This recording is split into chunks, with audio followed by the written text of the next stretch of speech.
bom dia, queridos alunos do terceiro ano. Como estão todos? Espero que estejam todos bem.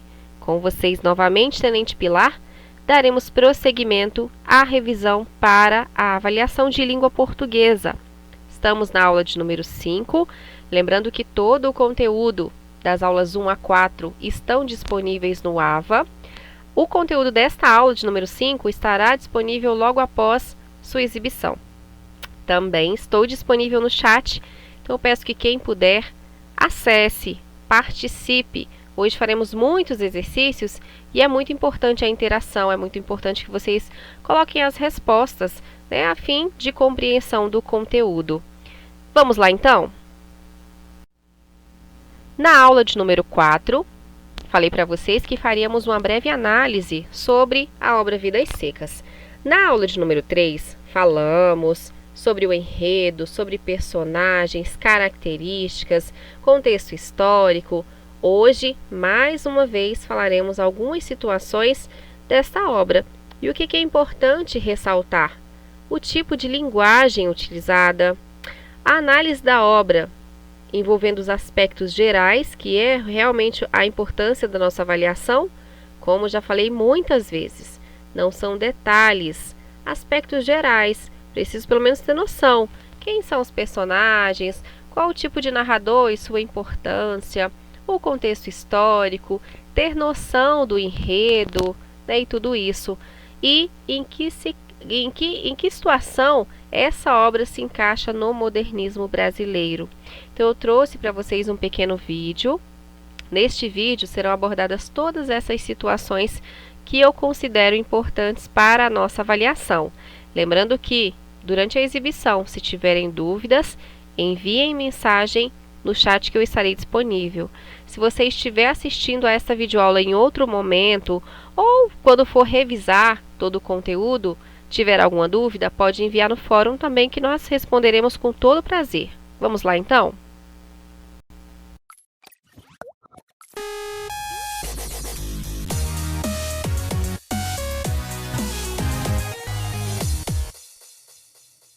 Olá, moçada! Eu sou a professora Mirelle Costa, sua professora de literatura, e hoje vamos trabalhar com um tema muito importante, o romance Vidas Secas, de Graciliano Ramos. Mas antes de começarmos nossa aula, não se esqueça de se inscrever ao nosso canal e ficar atento ao sininho para que você possa receber as atualizações.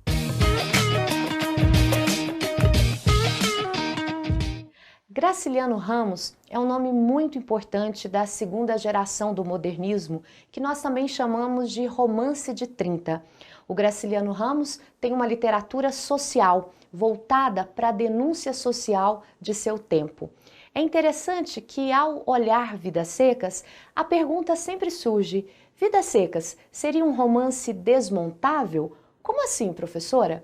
É um romance em que eu tenho capítulos independentes. Sim, temos um capítulo só para Fabiano, um só para Sinhá Vitória, um para o menino mais novo, para o menino mais velho e por aí segue. Esses capítulos independentes nos dá a ideia desse caráter desmontável da narrativa. Este romance é narrado em terceira pessoa, narrador onisciente.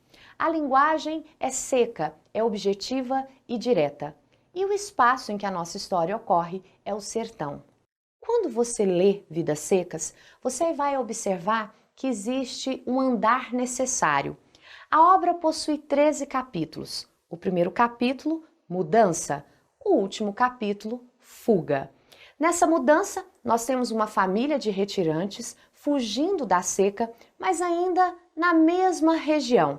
Quando chegamos no capítulo final, essa família foge outra vez da seca para uma outra região à procura de uma nova perspectiva. Vamos para o enredo da nossa história.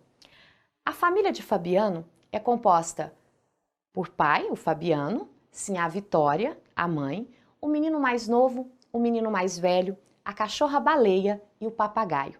Papagaio que logo no início morre graças à seca, ao sofrimento em que aquela família já estava exposta. Fabiano é um homem simples, Fabiano é um vaqueiro, é um homem rude.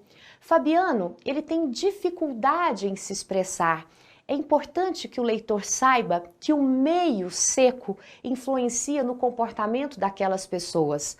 Há uma secura no verbo, há uma secura no discurso.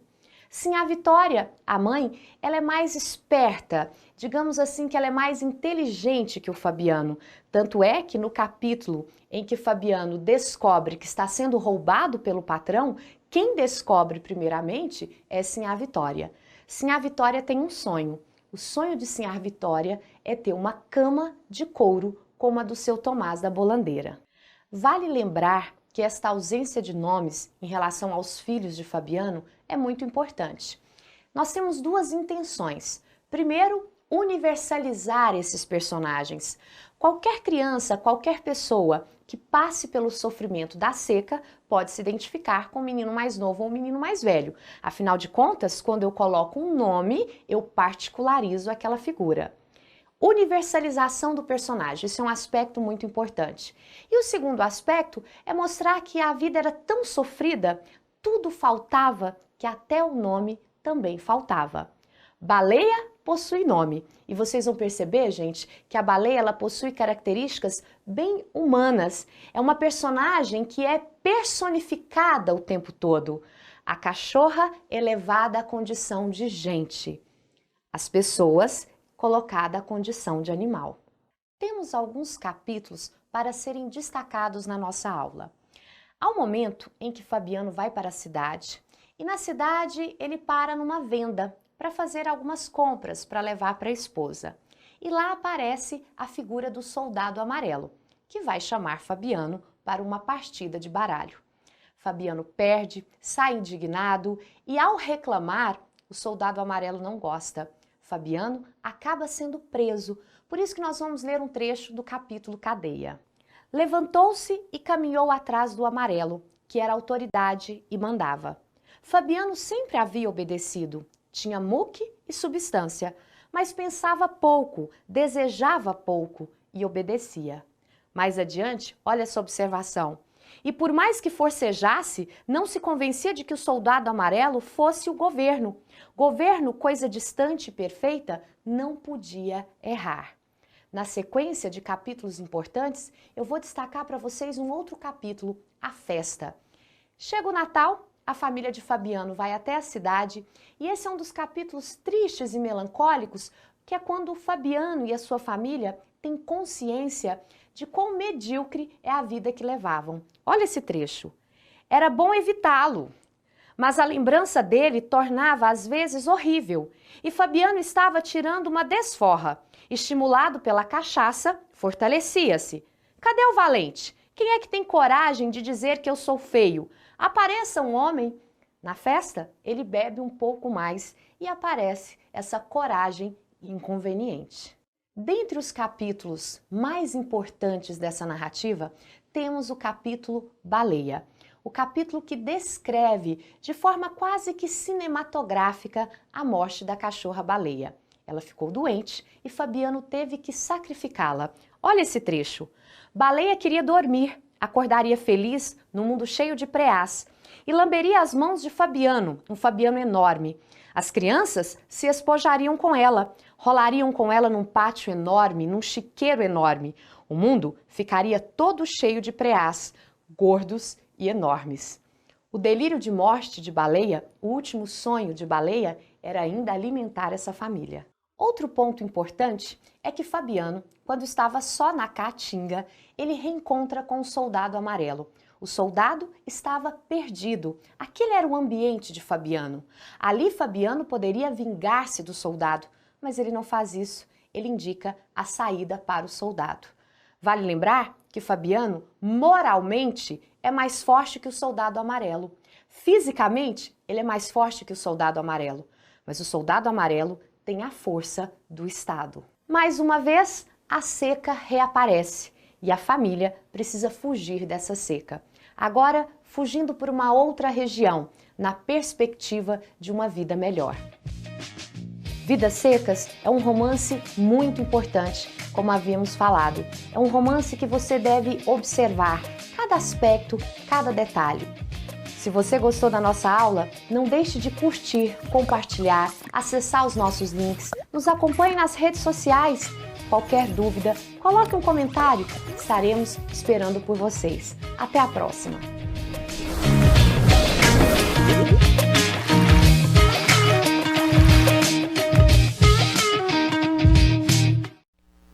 Vamos lá! Espero que tenham gostado então dessa intervenção através desse vídeo, que tenha ficado claro, né, tudo que foi falado. E vamos seguir com muitos exercícios, temos muitas questões e nosso tempo é pouco, então não vou dedicar tantos minutos a cada uma delas. Vou ler, esperar que vocês respondam no chat e logo colocarei a resposta. Se tiverem alguma dúvida, não deixem de perguntar no chat ou no fórum. Vamos lá? Considere os trechos do texto. Acho que foi o Ernest quem disse que olhava cada coisa à sua volta, como se a visse pela última vez. Esses trechos são referentes a um texto que, na verdade, para a nossa questão não tem importância. Só precisamos nos atentar aos verbos que estão destacados. No primeiro caso, olhava. No segundo, estivesse. Se um dia no seu lugar estivesse uma girafa, cumprindo o rito, pode ser também que ninguém desse por sua ausência. Então, o emprego das formas verbais destacadas permite ao autor, respectivamente, então prestem atenção. Acho que foi o Ernest quem disse que olhava cada coisa à sua volta. Se um dia no seu lugar estivesse uma girafa, então percebam aí a sua utilização. A. Mencionar a regularidade de uma ação executada no passado. Fazer uma suposição. B. Recordar um comportamento que perdura até o presente. Levantar uma hipótese. Percebam que está respectivamente aí, né? A primeira e segunda colocações. C. Narrar um evento ainda inconcluso. Indicar eventos ocorridos concomitantemente. D. Relembrar um fato ocorrido no passado. Assegurar que um evento ocorrerá no futuro. E E. Referir-se a um comportamento que era habitual. Enunciar um fato que ocorre no momento da fala. E aí? Acho que foi o Ernest quem disse que olhava cada coisa à sua volta como se a visse pela última vez. Esse olhava aí, qual esse valor semântico? Se um dia no seu lugar estivesse uma girafa, se um dia estivesse, e aí? O que vocês acham? A, B, C, D ou E? Certeza que alguns alunos do chat já começaram a responder. 5 segundos e vamos prosseguir. Nós temos 13 questões. Estamos apenas na primeira. E a aula já está quase na metade. Desesperador. Vamos lá? Resposta, letra B. Então, mencionar a regularidade de uma ação executada no passado. Então, acho que foi o Ernest quem disse que olhava. Sempre acontecia, cada coisa à sua volta como se fosse a última vez. E se estivesse uma girafa, se no seu lugar estivesse, fazer uma suposição, justamente. No enunciado, éramos 9 milhões. Agora, somos 13,5 milhões de miseráveis. A relação de tempo verbal estabelecida entre as formas destacadas, éramos e somos, também está presente na frase a seguir, que atende à norma padrão. A. Antigamente, teve 9 milhões. Agora, é 13,5 milhões de miseráveis. Antigamente, havia 9 milhões. Agora são 13,5 milhões de miseráveis. C. Antigamente, haviam 9 milhões. Agora, tem 13,5 milhões de miseráveis. Antigamente, houveram 9 milhões. Agora existem 13,5 milhões de miseráveis e antigamente tinha 9 milhões. Agora existe 13,5 milhões de miseráveis. E aí, queridos? O que vocês acham? A, B, C, D ou E? Algumas a gente já pode ir excluindo, né? Mas eu vou deixar para vocês, não vou dar dica não. 10 segundinhos.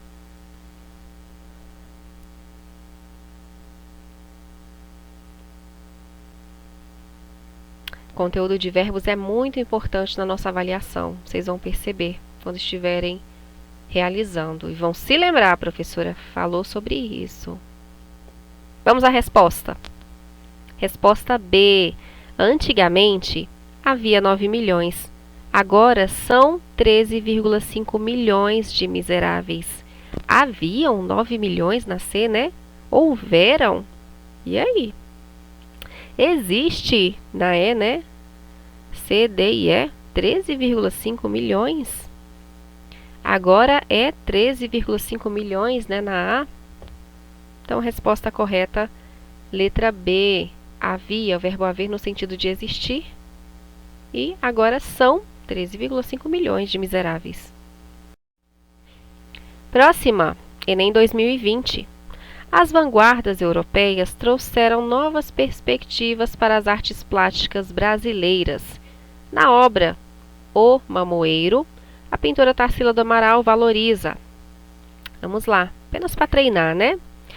A representação de trabalhadores do campo. B, as retas em detrimento dos círculos. C, os padrões tradicionais nacionalistas. D, a representação por formas geométricas. E E, os padrões e objetos mecânicos. O que vocês acham? Façam uma análise rápida aí sobre isso. O que está sendo valorizado nesta imagem, nessa obra? Não vou me prender tanto, porque realmente este conteúdo, essa questão eu só trouxe para treinamento mesmo. Vamos lá. Resposta D. Então, a representação por formas geométricas, percebam aí a sua utilização nesta obra, né? Façam uma breve análise, apenas visual, do que está acontecendo. Nem precisa aprofundar tanto, né? Seguindo, Enem 2019. Faz versos. Sendo preciso, quadrinhas, acrósticos, sonetos, reclames, futuristas? Não, senhora, eu já fui futurista. Cheguei a acreditar na independência, mas foi uma tragédia. Começaram a me tratar de maluco, a me olhar de esguelha e a não me receber mais. As crianças choravam em casa. Tenho 3 filhos. No jornal também não pagavam devido à crise. Precisei viver de bicos. Reneguei tudo. Arranjei aquele instrumento e fiquei passadista. Temos aí um fragmento, então, da peça teatral de Oswald de Andrade. Esse fragmento ironiza a reação da sociedade brasileira dos anos 1930 diante de determinada vanguarda europeia. Nessa visão, atribui-se ao público leitor uma postura A. Preconceituosa, ao evitar formas poéticas simplificadas. B. Conservadora, ao optar por modelos consagrados. C. Preciosista, ao preferir modelos literários eruditos. D. Nacionalista, ao negar modelos estrangeiros. E E. Eclética, ao aceitar diversos estilos poéticos. E aí, galera? Todo mundo já afiado, vanguarda europeia. O que vocês me dizem? Nessa visão, atribui-se ao público leitor uma postura preconceituosa, conservadora, preciosista, nacionalista ou eclética? Pessoal do chat já participando, a professora fica tão feliz com todos os alunos. Isso aí.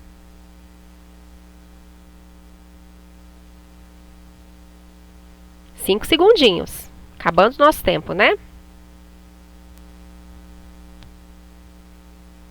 Resposta B, então, conservadora, ao optar por modelos consagrados. Então, percebam aí toda essa situação. Eu já fui futurista, cheguei a acreditar na independência, mas foi uma tragédia. Começaram a me tratar de maluco. E toda a situação, né? As crianças choravam, tenho filhos, devido à crise, precisei de ver de bicos. Então, percebam toda a situação aí durante esse fragmento. Então, realmente conservadora. Enem de 2019 ainda. O Instituto de Arte de Chicago disponibilizou para visualização online, compartilhamentos ou downloads 44 mil imagens de obras de arte em altíssima resolução, além de livros, estudos e pesquisas sobre a história da arte. Para o historiador de arte Bendel Grosvenor, não sei se é assim que se pronuncia, me perdoem. O sucesso das coleções online de acesso aberto, além de democratizar a arte, vem ajudando a formar um novo público museológico. Grosvenor acredita que quanto mais pessoas forem expostas à arte online, mais visitas pessoais acontecerão aos museus. A coleção está disponível em 6 categorias: paisagens urbanas, impressionismo, essenciais, arte africana, moda e animais. Também é possível pesquisar pelo nome da obra, estilo, autor ou período. Para navegar pela imagem em alta definição, basta clicar sobre ela e utilizar a ferramenta de zoom. Para fazer o download, disponível para obras de domínio público, é preciso utilizar a seta localizada do lado inferior direito da imagem. A função da linguagem que predomina nesse texto se caracteriza por... Então, a linguagem, qual é a função da linguagem predominante nesse texto, né? Quer evidenciar a subjetividade da reportagem com base na fala do historiador de arte? Quer convencer o leitor a fazer o acesso online, levando-o a conhecer as obras de arte? C. Quer informar sobre o acesso às imagens por meio da descrição, de modo como acessá-las? D. Quer estabelecer interlocução com o leitor, orientando-o a fazer um download das obras de arte? Ou quer enaltecer a arte, buscando popularizá-la por meio da possibilidade de visualização online? O que vocês me dizem? Calma, professora, uma aula antes da prova. Está muito apressada. Não é assim. Como falei, temos muitas questões, não quero perder tanto tempo. Eu li tão devagarzinho. Já deu tempo de vocês pensarem, refletirem. Tenho certeza que alguns alunos do chat já estão respondendo. Vamos lá, pessoal de casa, acessa o chat, participa. Quem não acessou? Resposta. Letra C. Então, esse texto tem a função, aliás, ele utiliza a linguagem com a função de informar sobre o acesso às imagens por meio da descrição do modo de como acessá-las. Tudo isso é passado durante esse trechinho aí.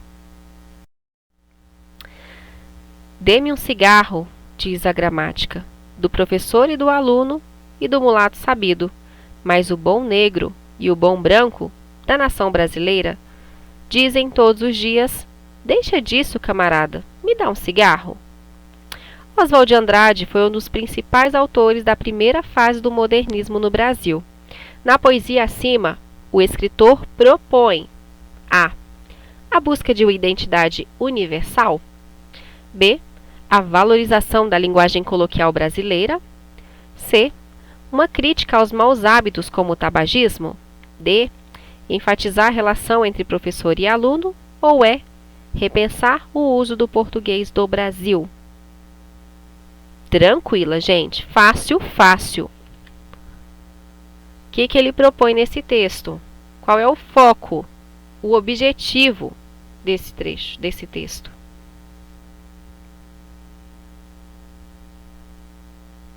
Mais 5 segundos. O tempo voa. Dê-me um cigarro.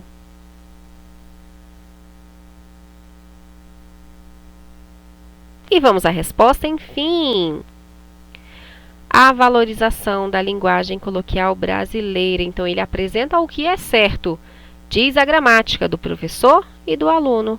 Só que o mulato sabido, o bom negro, o bom branco da nação brasileira diz todos os dias: me dá um cigarro.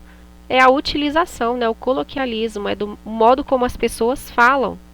Muito bem. No poema de Oswald de Andrade, o escritor propõe o uso do português do Brasil, valorizando o uso da linguagem de maneira coloquial. O nome do poema, de versos livres pronominais, foca no tema da colocação pronominal, que na linguagem informal é utilizada de maneira incorreta com o pronome me no início da frase. Sobre a Semana de Arte Moderna, é incorreto afirmar. Então, atentem-se ao comando da questão. Temos que encontrar o item incorreto. A. Evento realizado em São Paulo no ano de 1922, tinha como principal objetivo ratificar os padrões estéticos vigentes à época, frente às investidas de um grupo de jovens artistas que propunha a renovação radical no campo das artes influenciados pelas vanguardas europeias. B. O principal foco do descontentamento com a ordem estética estabelecida estava no campo da literatura e da poesia em especial. Exemplares do futurismo italiano chegavam ao país e começavam a influenciar alguns escritores, como Oswald de Andrade e Guilherme de Almeida. Alvo de críticas e em parte ignorada, a semana não foi bem entendida em sua época. Esse evento ocorreu no contexto da República Velha, controlada pelas oligarquias cafeeiras e pela política do café com leite. O capitalismo crescia no Brasil, consolidando a República e a elite paulista, essa totalmente influenciada pelos padrões estéticos europeus mais tradicionais. Os modernistas não apresentavam um projeto estético em comum, mas entre eles imperava a ideia de que era preciso renovar, dar às artes características genuinamente brasileiras. Para os jovens artistas era indispensável a ruptura com a tradição clássica para abolir os moldes europeus que ditavam as regras na literatura, nas artes plásticas, na arquitetura, na música e etc. A Semana de Arte Moderna, de 1922, foi uma consequência do nacionalismo emergente da Primeira Guerra Mundial e também do entusiasmo dos jovens intelectuais brasileiros pelas comemorações do centenário da independência do Brasil. Ufa, terminei, vou respirar agora, né? 10 segundinhos para vocês.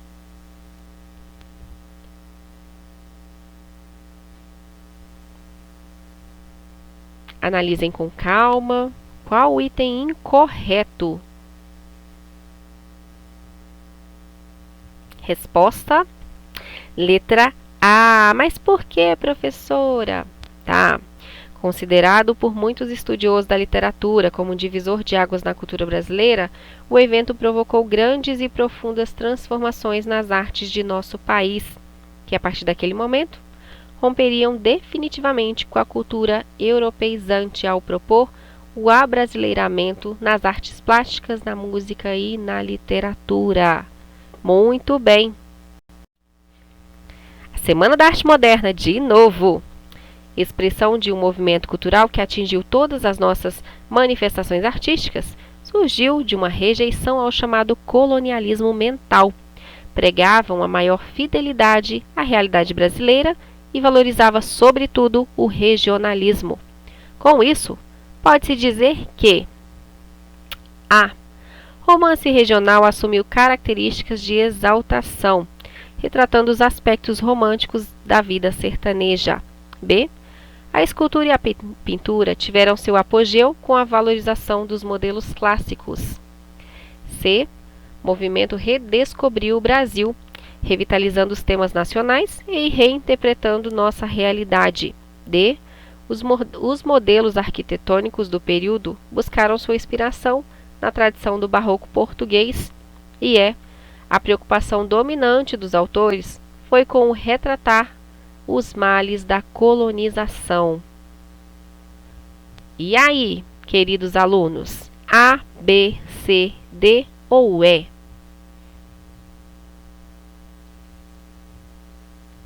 Calma, professora. Tanto conteúdo, tanta revisão. Estamos vendo bem geralzão assim. E vamos à resposta, nosso tempo está acabando? Então, C, o movimento redescobriu o Brasil, revitalizando os temas nacionais e reinterpretando nossa realidade. Muito bem. O principal objetivo da Semana de Arte Moderna era combater a arte tradicional e com os padrões literários vigentes, muito ligada à cultura europeia. A partir da semana, a arte brasileira ganhou novos rumos, buscando retratar o povo brasileiro e sua cultura. Próxima. Após estudar na Europa, Anita Malfatti retornou ao Brasil com uma mostra que abalou a cultura nacional do início do século XX. Elogiada por seus mestres na Europa, Anita se considerava pronta para mostrar seu trabalho no Brasil, mas enfrentou as duras críticas de Monteiro Lobato. Com a intenção de criar uma arte que valorizasse a cultura brasileira, Anita Malfatti e outros modernistas buscaram libertar a arte brasileira das normas acadêmicas europeias, valorizando as cores, a originalidade e os temas nacionais. B. Defenderam a liberdade limitada de uso da cor, até então utilizada de forma irrestrita, afetando a criação artística nacional. C. Representavam a ideia de que a arte deveria copiar fielmente a natureza, tendo como finalidade a prática educativa. D. Mantiveram de forma fiel a realidade nas figuras retratadas, defendendo uma liberdade artística ligada à tradição acadêmica. E E. Buscaram a liberdade na composição de suas figuras, respeitando limites de temas abordados. Vamos lá! A, B, C, D ou E? Alunos do chat, participem. Quem não está no chat, acessa. Enem de 2010. Nossa, professora, que questão antiga. Tá valendo, né? Revisão. E vamos à resposta. Resposta A. Então, buscaram libertar. Então, o modernismo é justamente esse movimento de libertar de tudo que é antigo, né? Libertar a arte brasileira das normas acadêmicas europeias, valorizando as cores, a originalidade e os temas nacionais. Perfeito. O trabalho de Anita Malfatti era reconhecido na Europa, contudo no Brasil não houve a mesma receptividade. Isso aconteceu porque os artistas modernistas tinham como objetivo criar uma arte que valorizasse a cultura brasileira, libertando-se de normas acadêmicas europeias, destacando as cores e os temas nacionais. Percebam então a importância da revisão desses exercícios, né? Um assunto que a gente não tratou, mas agora foi abordado, né? Vamos seguir? Um escritor classificou Vidas Secas como romance desmontável, tendo em vista sua composição descontínua, feita de episódios relativamente independentes e sequências parcialmente truncadas. Essas características da composição do livro A. Constituem um traço de estilo típico dos romances de Graciliano Ramos e do regionalismo nordestino. B.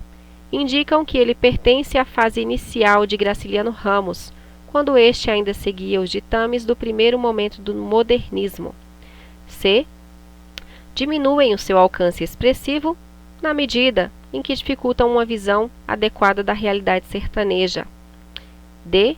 Revelam nele a influência da prosa seca e lacônica de Euclides da Cunha em Os Sertões. E relacionam-se à visão limitada e fragmentária que as próprias personagens têm do mundo. A, B, C, D ou E. Muito importante a análise desta obra. 10 segundinhos, nossa aula já está finalizando. Penúltima questão. Vamos lá, alunos do chat, participem. E vamos à resposta. Resposta é, então, relacionam-se à visão limitada e fragmentária que as próprias personagens têm do mundo. Excelente. Última. Leia o fragmento abaixo, transcrito da obra Vidas Secas, e responda a questão a seguir. Vivia longe dos homens, só se dava bem com animais. Os seus pés duros quebravam espinhos e não sentiam a quentura da terra. Montado, confundia-se com o cavalo, grudava-se a ele, e falava uma linguagem cantada, monossilábica e gutural, que o companheiro entendia. A pé, não se aguentava bem. Pendia para um lado, para o outro lado, cambaio, torto e feio. Às vezes, utilizava nas relações com as pessoas a mesma língua com que se dirigia aos brutos, exclamações, onomatopeias. Na verdade, falava pouco. Admirava as palavras compridas e difíceis da gente da cidade. Tentava reproduzir algumas em vão. mas sabia que elas eram inúteis e talvez perigosas. O texto, no seu conjunto, enfatiza a pobreza física do personagem, b. a falta de escolaridade do personagem, c. a miséria moral do personagem, d. a identificação do personagem com o mundo animal e e. nenhuma das anteriores. A, B, C, D ou E. Que tipo de descrição nós temos aí?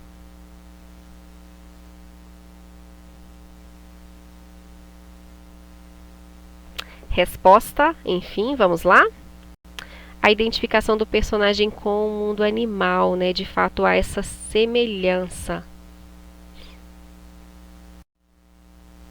Finalizamos aqui a nossa revisão. Espero ter ajudado. Desejo que tenham uma excelente avaliação. Revisem o conteúdo. Caso surjam dúvidas, enviem no fórum. Agora é festa. Façam a avaliação com atenção. Leiam, releiam o comando da questão e desejo que tenham todos um excelente término de semana e fiquem todos com Deus. Até logo!